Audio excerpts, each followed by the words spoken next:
观众朋友，老早欢迎收看10月14公视台语台早起新闻，我是陈真。新闻一开始，先来关心以巴冲突。以色列反击哈马斯组织轰炸加沙地区一礼拜，以色列阁要求住伫加沙北部的100万的居民，要伫24点钟来撤离。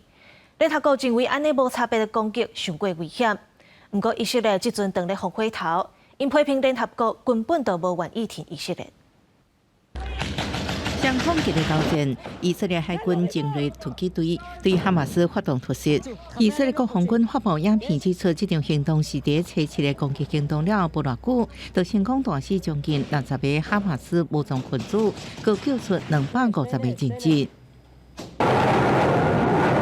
以色列对加沙地区进行一礼拜空袭了后，巴勒斯坦卫生部公布死亡人数已经增到1900人，包含614个囡仔，也有7600多人受伤。以色列军方13对加沙地区居民下疏散令，要求因伫14点钟内向南部撤离，啊若无效果家己负责。被解读是地面战就要开始的警告。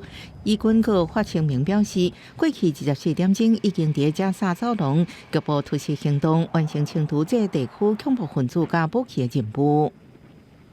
The Israeli Defense Forces have ordered the Palestinians in Gaza City and its surroundings to move to the south of the territory, moving more than 1 million people across a densely populated war zone to a place with no food, water, or accommodation. When the entire territory is under siege, is extremely dangerous, and in some cases, simply not possible. 以色列总理纳坦雅胡表示，加沙地区一礼拜来空袭之时开始，敌人正多开始付出代价。以色列驻联合国大使指出，咧尽一切努力减少加沙老百姓伤亡，也批评一寡联合国机构是要阻止以色列摧毁恐怖组织的基础设施，来拯救哈马斯。Temporary evacuation is reversible. Loss of human life is not. What we all hear is not the UN's concern for civilians. What we hear is the UN's indifference to the murder of 1,300 Israelis. The UN is making it clear that it doesn't want Israel to defend itself. 炮弹拍着了后，屠杀亚亚杯，黎巴嫩南部甲以色列交界所在，一路透社两名记者伫工作时殉职，也有至少6个记者受伤。以色列国防军讲，这是对黎巴嫩领土开炮。公视新闻电话人朋友。以色列是全面封锁加沙地区，引起人道危机。联合国统计，加沙已经有超过42万人有路无厝。世界卫生组织嘛要求开放送物资。 目前加沙医疗资源真硬到，有50个早产的红婴仔爱到呼吸器才通活，若是完全断电，会有性命危险。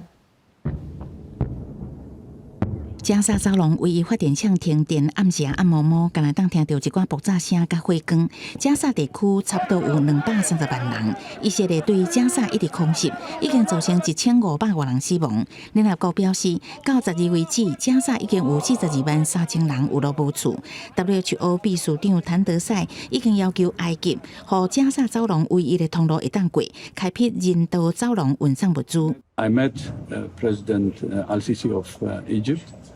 And I asked him if he could help in transferring medical supplies through the Gaza crossing, the Rafah crossing, to help the Palestinians in Gaza, which he had agreed. And we need a corridor to provide medical services and so on. 以色列对加沙地区实施断水、断粮、断电的卫生封锁，医疗资源也得要用完啦。加沙的病院如苍苍，伤患一直入来。医师讲，若做电力完全中断，5分钟内就会发生灾难。尤其是病院内还有50个早产儿，需要挖去呼吸器帮助喘气。 الوقود المتبقي في المولدات في مجمع الشفاء الطبي لا تكاد تكفي إلى 3 إلى 4 أيام على أقل تقدير. الآن نعمل في الأقسام الحساسة. أقسام غسيل الكلى، الحضانات، محطات توليد الأكسجين، العناية المركزة، أقسام العمليات وما دون ذلك أخرجناهم من الطاقة. 路透社自加沙的记者萨雷姆12迎接家己的红婴仔，一边感觉真欢喜，一边嘛感慨战争带来伤害。نعيش ظروف صعبة جدا خلال الحرب وتغطيتنا للحرب في قطاع غزة طبعا هذا كان مش سهل علي لأنه أنا أغلب الفترة اللي فاتت كنت كل يوم معدل أصور جنازات وشهداء بشكل كبير. 以巴的冲突嘛，影响美国大学校园，包括进前哈佛大学甲12个哥伦比亚大学，拢发生支持以巴两边的学生囡仔对立甲呛声。加州大学洛杉矶分校有支持巴勒斯坦的学生囡仔去互人骚扰。乔治城大学虽然举办酒迷活动，啊，毋过拒绝媒体采访。亚利桑那大学是取消12个抗议活动。公司新闻新闻部编译。继续来关心国际情势，中国甲美国的关系敢会改善呢？中国即阵是邀请美国国防部长奥斯汀参加10月底伫北京举办的香山论坛。外国媒体表示，中共的中央军委会委员刘振立可能会代替消息真久的李尚福接国防部长职位。美中最近一个进行高层对会，军事沟通管道摇回现象。路透社指出，北京已经邀请美国国防部长奥斯汀参加第10届北京香山论坛，想要改善关系。美国虽然会去参加，不过奥斯汀会去中国，因为香山论坛顶一届2019年办的时阵，当时由迄时阵国防部副助理部长参加，甲即嘛是参加这场论坛相关战级的官员。希望美方同中方相向而行，推动中美关系重回健康稳定发展。美中军事管道长期原因就是中国希望美国解除对国防部长李尚福制裁无结果。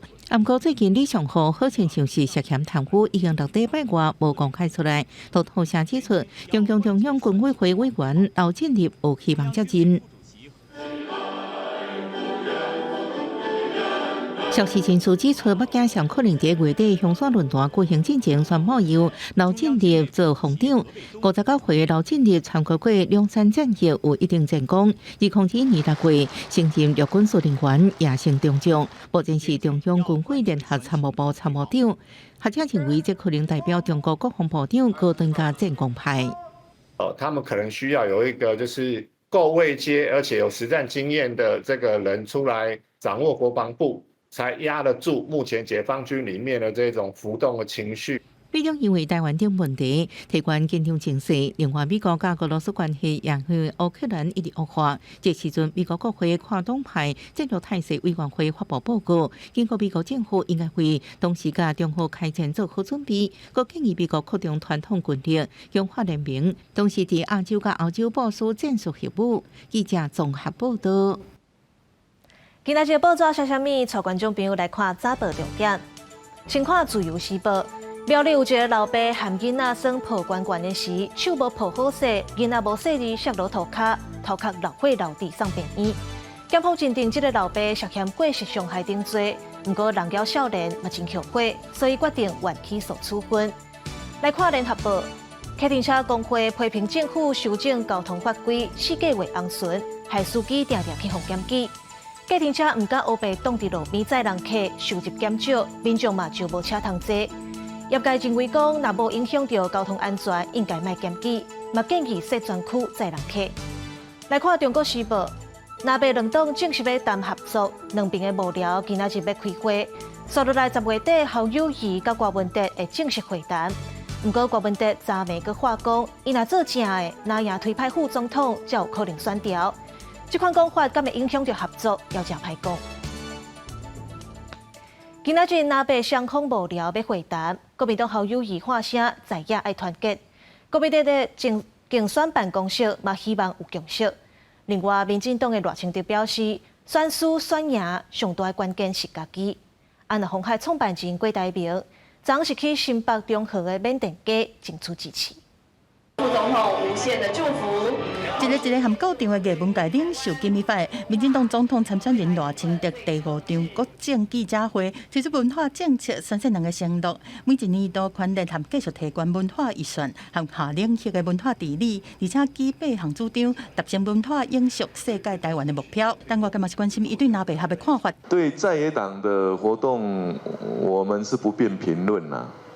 不过每一场选举通通都一样，输赢决定最大的关键是在自己。侯阵营对你提出3问，我们不可能期待侯友宜夸奖我嘛。如果这样想的话，应该就可以平常心看待啊。国民党参选人侯友宜是连续2天登去过伊的家乡嘉义县，拜访护理之家，嘛当场发表长照政策，提出3个主张，包括开办长照保险，互病医统一来请看护，和发重度失能家庭照顾者津贴每个月5000等等。对8日就要开始的南北合会证会，伊个话话讲，在野爱团结。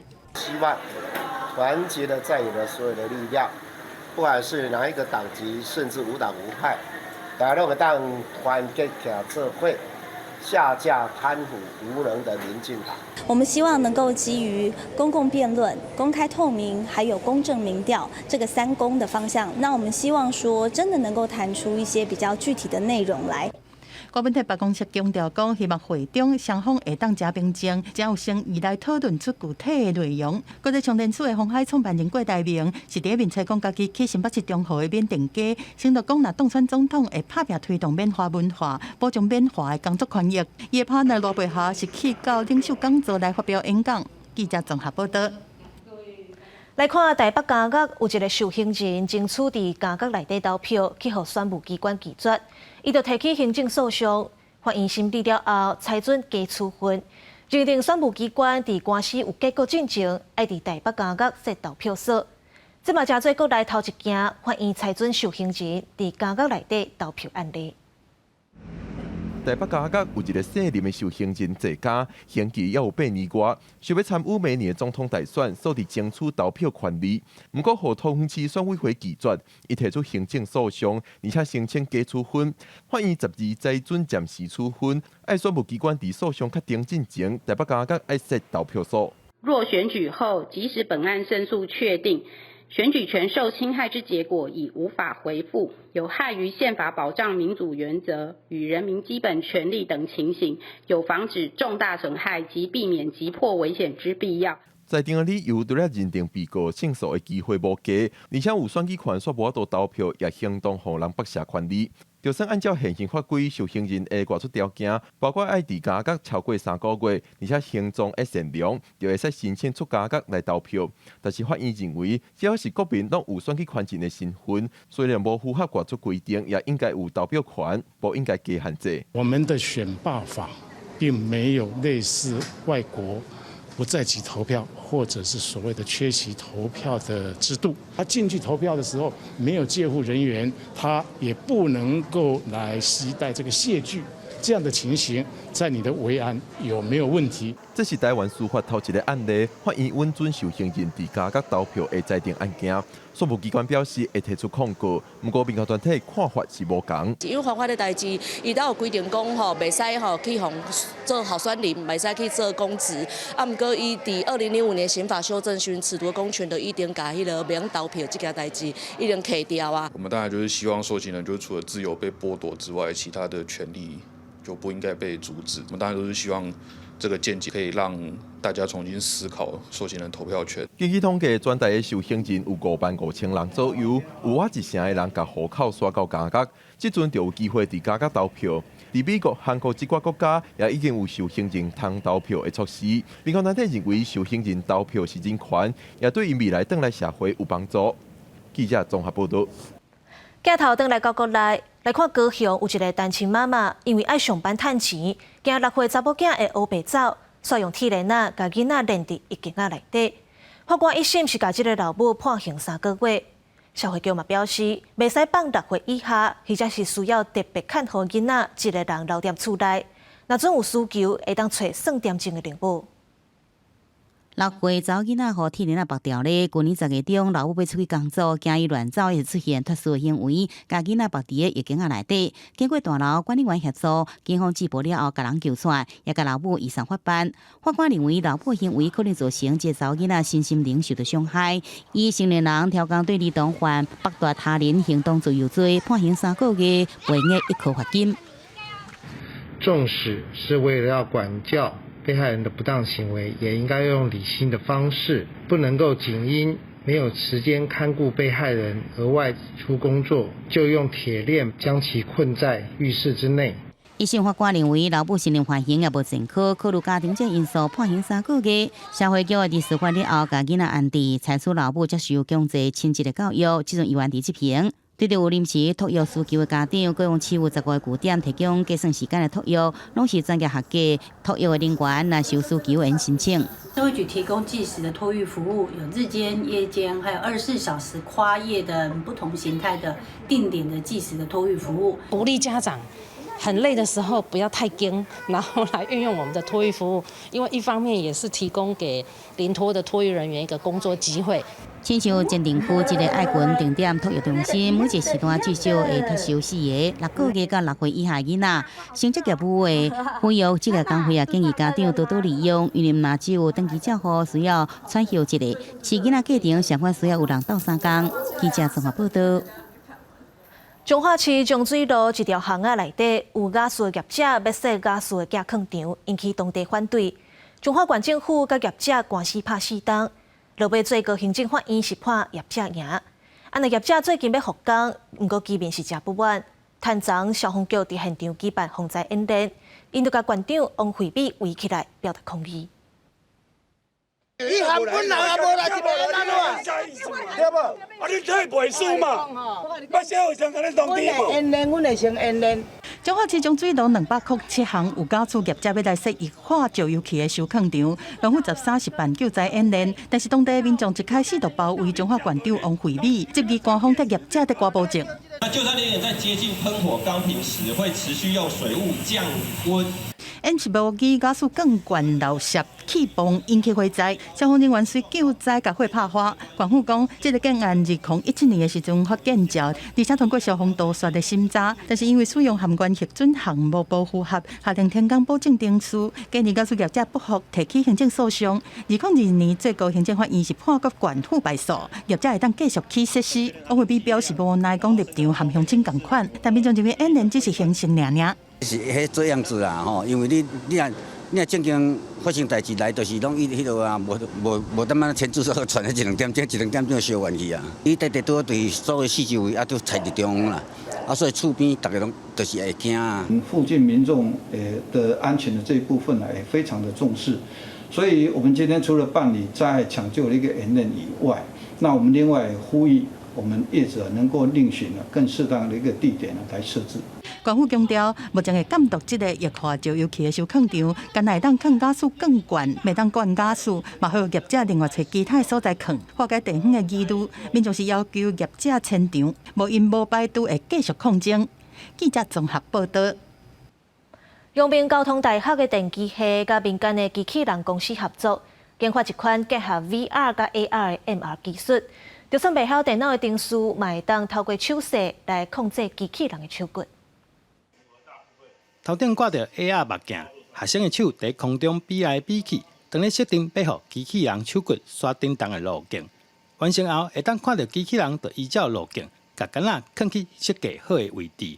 过去要完成这个动作，要靠电脑写程式，花1点钟的时间。即马透过这个 MR 技术，完全唔免。我们写那些路径规划的程式，包含给一些点位跟设定、放置跟取放任务，大约需要花费大概1个小时左右。但是有这个技术出来之后，我们只需要用简单的捏的手势呢，就可以放置一些虚拟的点位。一般必须爱会晓写程式的专业，才有办法来使用机器手骨。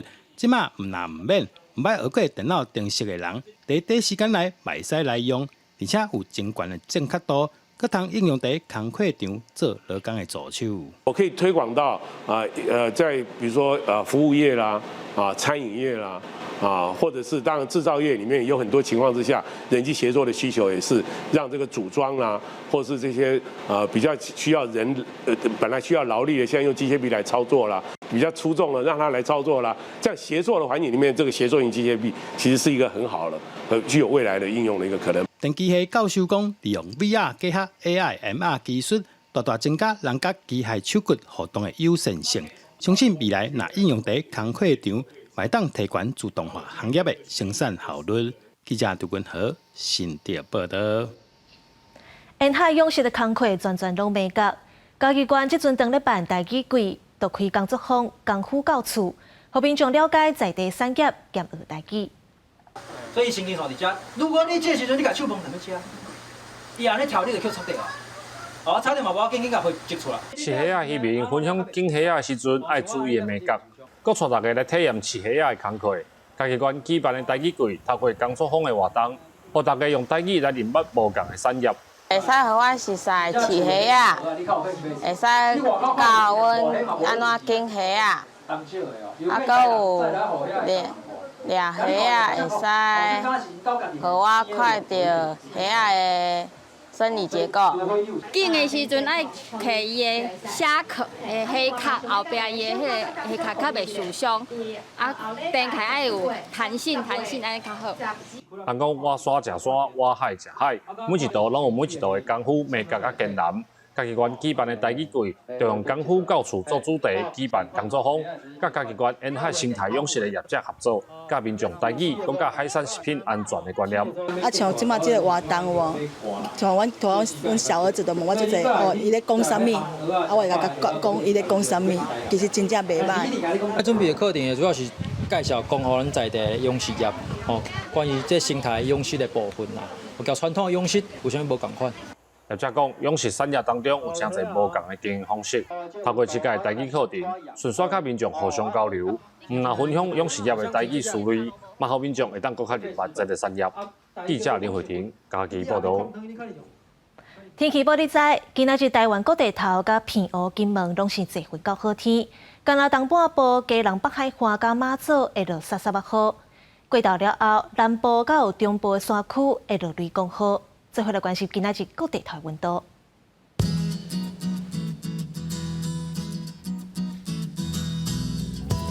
北部地区21度到29度，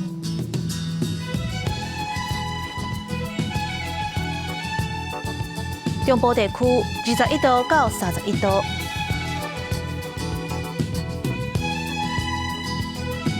南部地区23度到31度。东部地区21度到30度，